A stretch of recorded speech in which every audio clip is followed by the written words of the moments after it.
guys, it's Ariana. Welcome back to my channel. So for tonight's video, we're going to be reading some more scary stories. As per usual, I have my wicked candle in here, making the whole room smell like caramel apple, and I definitely knocked over my cleanser in the middle of that.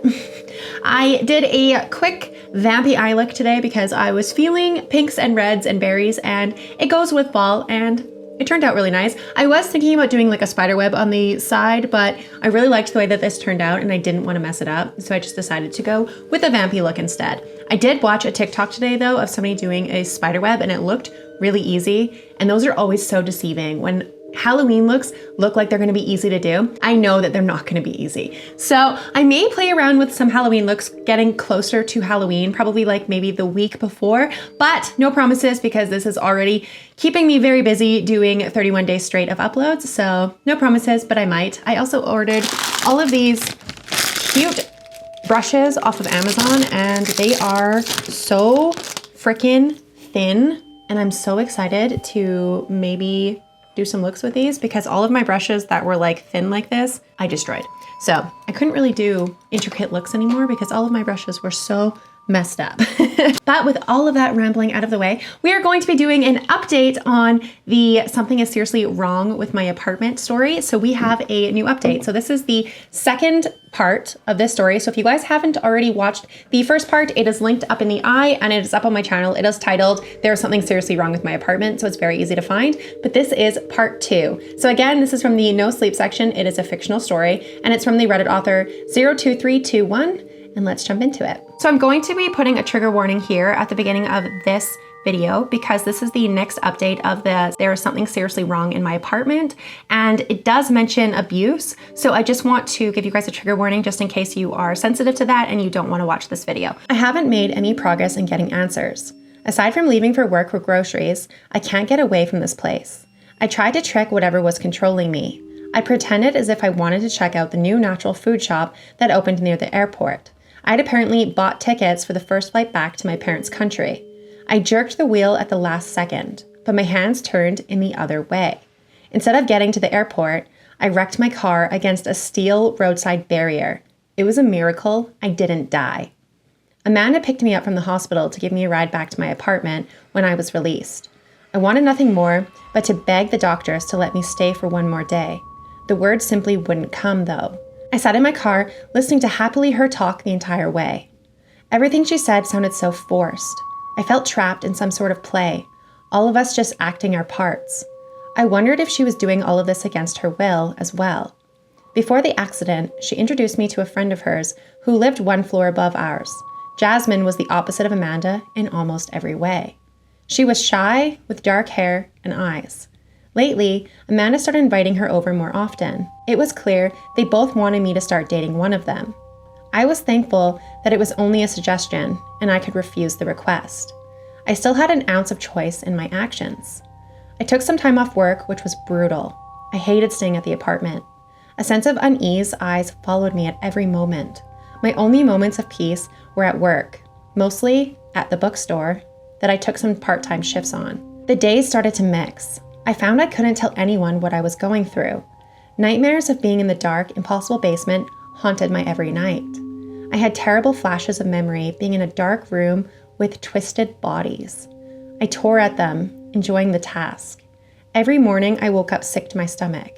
Some mornings I spotted dried blood under my nails, making me convinced I wasn't having dreams. The only way I was able to keep track of days was because of my bookstore shifts. A regular started to come in on Tuesdays and Sundays. The store was always slow. The area had gotten very run down. Most of the time, you see more homeless people around than others shopping. When I heard him coming into the store for the first time, I expected to see someone just trying to get out of the rain for a few hours. Instead, I spotted a person that made me forget my troubles for a moment. A green wallet poked out of his back pocket, the cute frogs printed on the front.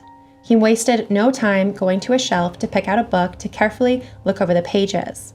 He held the paperback as if it was a delicate thing and not a run-of-the-mill old yellowed mystery. His light hair sort of matched the color of some of the older pages that faded over time. I expected him to have bright eyes, but his were dark. They almost looked black. I didn't understand why I stared at him for so long. There was something about him, that made him seem different from any of the other customers who had ever come into the store. If he noticed my stares, he didn't say anything. He just went about the store carefully picking out books. Not a single one had something in common with the other. He was looking for some quality in them. I didn't understand. His footsteps didn't make a sound on the normally creaking hardwood floor. When he had a stack, he came over to pay. We didn't speak once the entire time that he was browsing. I told him the total, and he pulled out the frog wallet to give me the exact change. Who even carries cash anymore?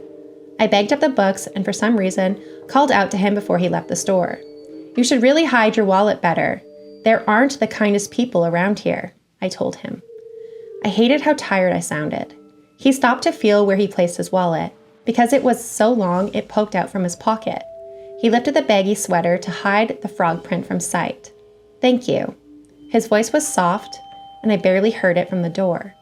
I couldn't explain why that simple interaction meant so much to me. I wonder if it was because it was just so normal. I couldn't talk to Amanda or Jasmine without thinking they were hiding something. I wanted to scream at my coworkers about what was going on at my apartment, but the words came out wrong. It had been so long since I'd gotten to just say what I wanted to.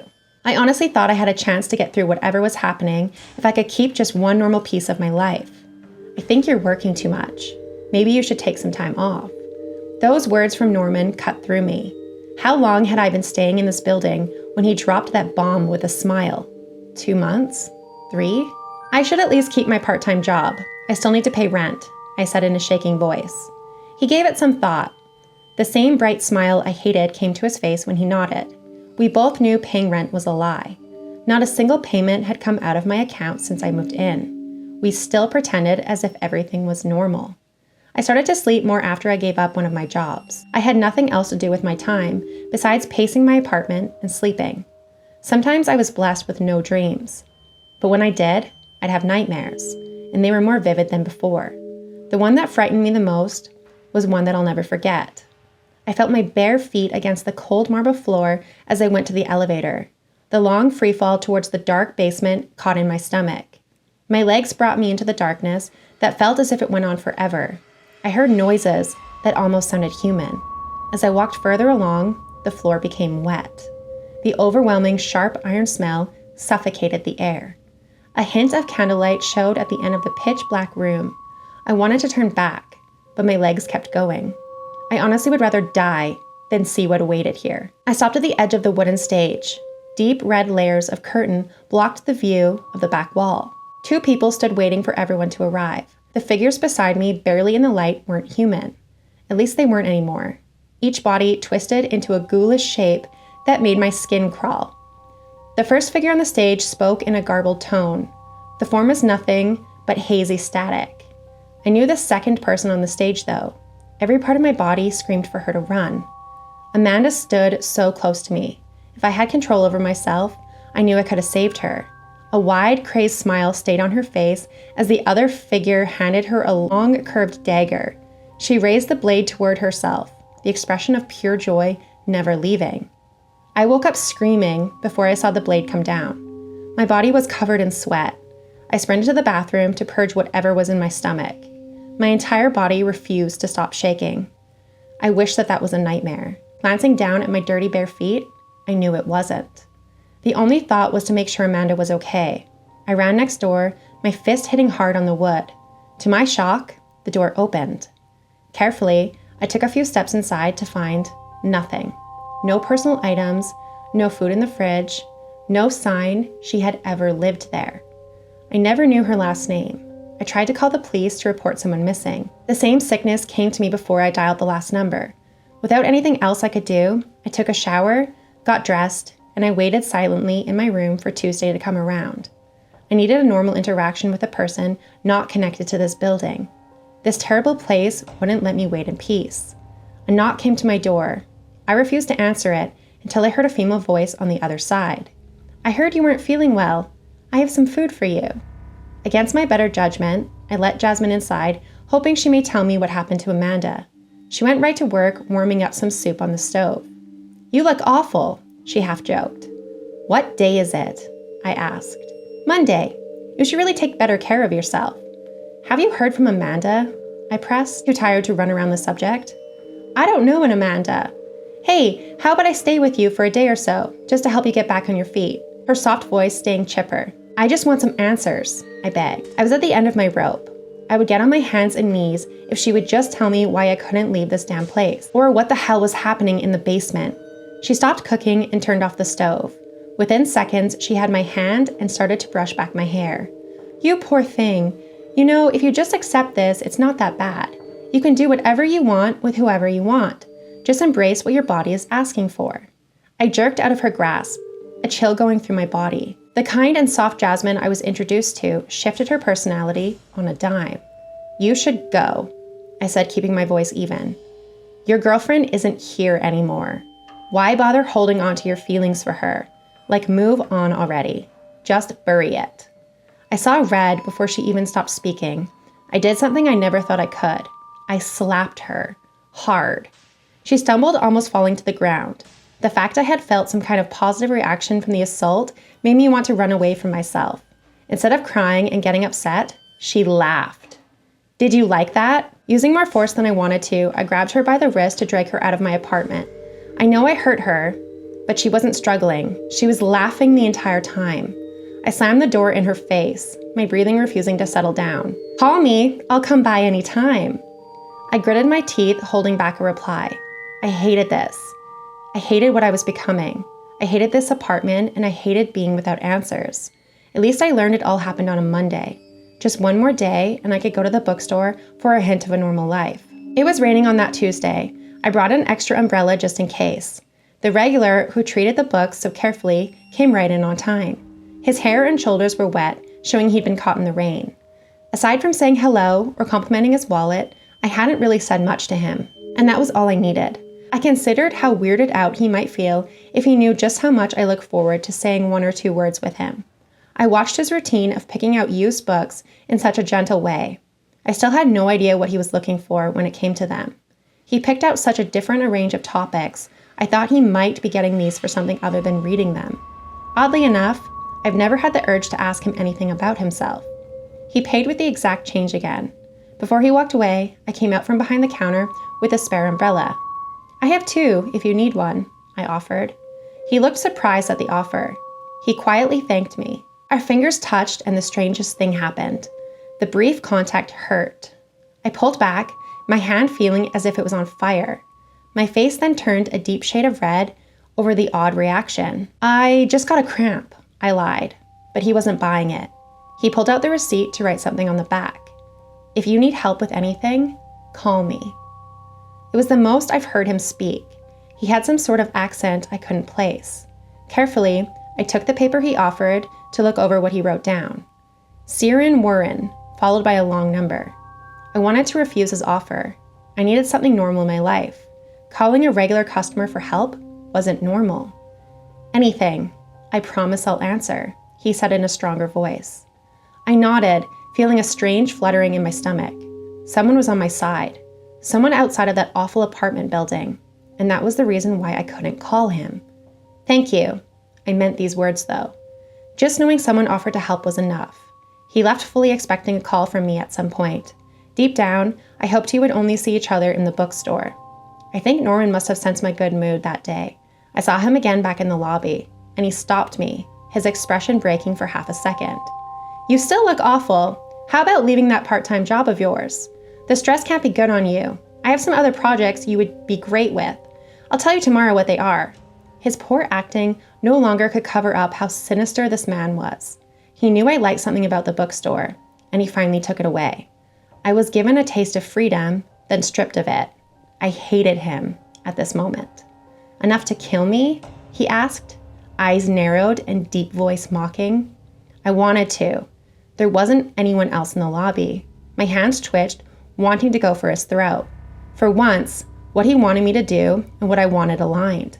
I held back knowing I would be playing right into his hand. Go up to your room and wait for tonight. We have such fun plans for you. My feet listened to him. My body moved stiffly to the elevator. Only when I entered the apartment, the spell I was under broke. I screamed, all the fear and frustration coming out. I wanted to call for help. I wanted to tell someone what was going on. Anytime I tried, everything revolted against me. I now had nothing, not even myself.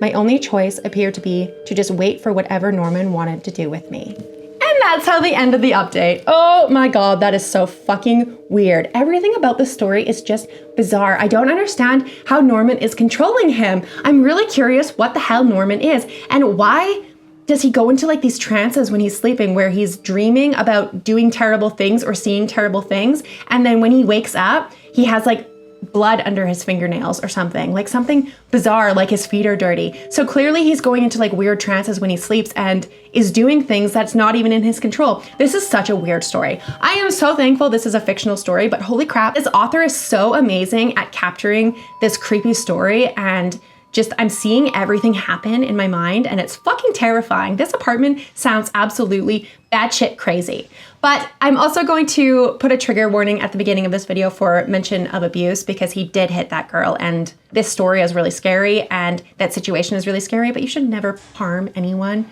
And I'll have to put a trigger warning just so that if you guys don't want to read this update, obviously you guys don't have to listen to it. But this is where I'm gonna end the video because this is the update that I have. I will be reading the next and final update once I have it, and I'm so excited to continue doing 31 days straight of uploads for you guys. We are on day 16, and tomorrow I will probably just be reading either Reddit stories or I will be reading my email because I have quite a few emails, but once I have an update for this story, I will definitely read it. So thank you so much for watching this video. If you guys are enjoying my 31 days of Halloween, please feel free to hit the subscribe button. We are less than 20 subscribers away from 10,000 subscribers. Please help me reach that goal. I would be so thankful if you guys could hit the subscribe button. Also, if you guys made it to the end of the video, please leave me your favorite space emoji. Let's do space emoji today. Leave me your favorite space emoji down below. And thank you so much for watching this video, and I will see you guys at the next one.